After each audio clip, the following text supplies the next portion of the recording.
या यहाँ पर रहने वाले आदिवासियों ने चालू करो, अपने अपने ग्राम सभा लागू करो। ये पब्लिक पार्लियामेंट है, ये मोर्चा नहीं है। इसको मोर्चा बोलते क्या? इतनी बड़ी सभा आनी है, ये पब्लिक पार्लियामेंट है। और ये 4 दीवारी के अंदर तुम्हारा मंच गया है, ऐसा लगता है। वो लड़के ने बोला 5 जनवरी 2011 में सुप्रीम कोर्ट में जजमेंट दिया कि इस देश के वास्तविक भू मालिक है और उनको इस देश के मालिक होने का हक, अधिकार और सम्मान मिलना चाहिए। तो जिले का कलेक्टर तुमसे बड़ा है क्या? नहीं है। तो यहाँ पे क्यों नहीं है? यहाँ पे बात करना चाहिए था कि नहीं? मैं जब यहीं पर इसी जिला अधिकारी कार्यालय के सामने 9 अगस्त को जब आंदोलन किया, जिला अधिकारी महोदय ने आदिवासी समाज का सम्मान किया और हमारे बीच में आकर बात करे और उन्होंने बोला कि मैं तुम्हारा काम कर रहा हूं तो तुम्हारे बीच में आऊंगा। आज एक बात को समझो, जिन लोगों को डर लग रहा है कि यहाँ से जाने के बाद, एक मिनट, जिन लोगों को डर लग रहा है कि यहाँ से जाने के बाद हमारे आका हमको डांटेंगे, हमको गाली देंगे, गणेश कैसे आया मंच पर, इस बात को सुनो। और जो आदिवासी हॉस्टल्स के बच्चे, ये नेता तुम्हारा वादा पूरा करे या ना करे, आपका भाई, आपके खून का बच्चा जिसने पहली बार तुम्हारे लिए जमीन की बात किया, वो तुमको जमीन दिला के रहेगा। नौकरियों की बात, ये आंदोलन करने विद्यार्थियों ने विशेष रूप से याद रखो, जब भी तुम आंदोलन करते हो, ये रिजर्वेशन का मुद्दा आज का नहीं है, ये कई सालों से चल रहा है। आने वाले समय में जिला परिषद, पंचायत समिति और नगर परिषद है, इसको लेकर अगर तुम विद्यार्थी और आदिवासियों का उपयोग कर रहे हो तो सभी नेताओं को इस मंच के माध्यम से आह्वान कर रहा हूँ, याद रखो, आह्वान कर रहा हूँ, याद रखो, समाज का दुरुपयोग कभी नहीं होना चाहिए। तकलीफ हो रही है, सच्चाई सुनने के लिए तकलीफ हो रही है क्या?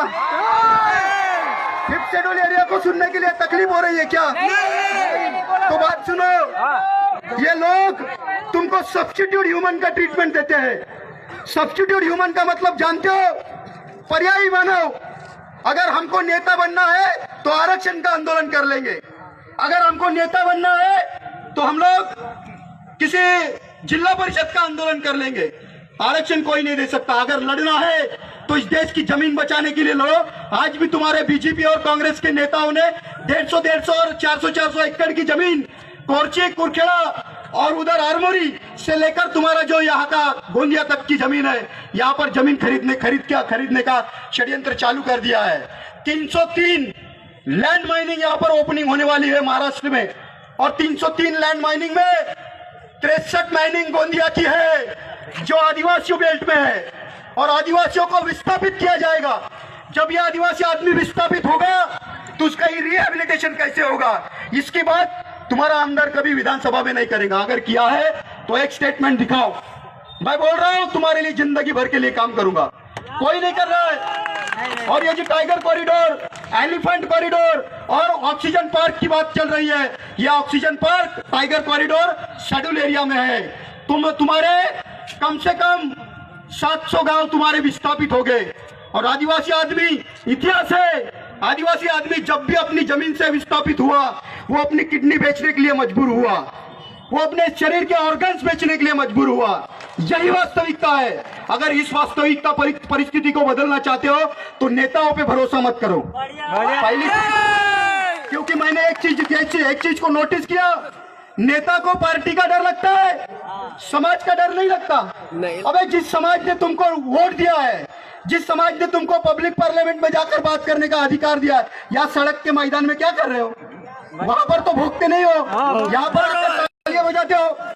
ये जो आमदार यहाँ पे आए थे, मैं समझता हूँ इनको आने की जरूरत नहीं थी। नहीं। जितनी पब्लिक यहाँ पे मौजूद है, इतनी पब्लिक की ताकत तो वहां पर बात करने के लिए दी है, वहां पे तो बात नहीं करते। और हम ऐसा गोंडी कर लेंगे और वैसा गोंडी कर लेंगे, तुम्हारे कहने से हो जाएगा क्या? नहीं। जब तक हम पब्लिक पार्लियामेंट के माध्यम से कोई डेलीगेशन नहीं देंगे तब तक कुछ नहीं होगा। और आप लोगों से जाते जाते 2 बातें कह रहा हूँ। मैं यहाँ से अभी नागपुर के लिए प्रस्थान हो रहा हूँ। आने वाले अधिवेशन में हम लोग आदिवासी विद्यार्थी संघ, जो आदिवासियों का डीएनए, उसी डीएनए के प्रतिनिधित्व में एक बहुत बड़ा आंदोलन जल जंगल जमीन और आदिवासियों की अस्मिता के लिए कर रहे हैं। मैं आपको बोल रहा हूँ, किसी आरटी पार्टी के आंदोलन में नहीं जाना, लेकिन आपके बच्चे के आंदोलन में जरूर आना। बहुत बढ़िया। दूसरी चीज, ये जो आपका अभी डेलीगेशन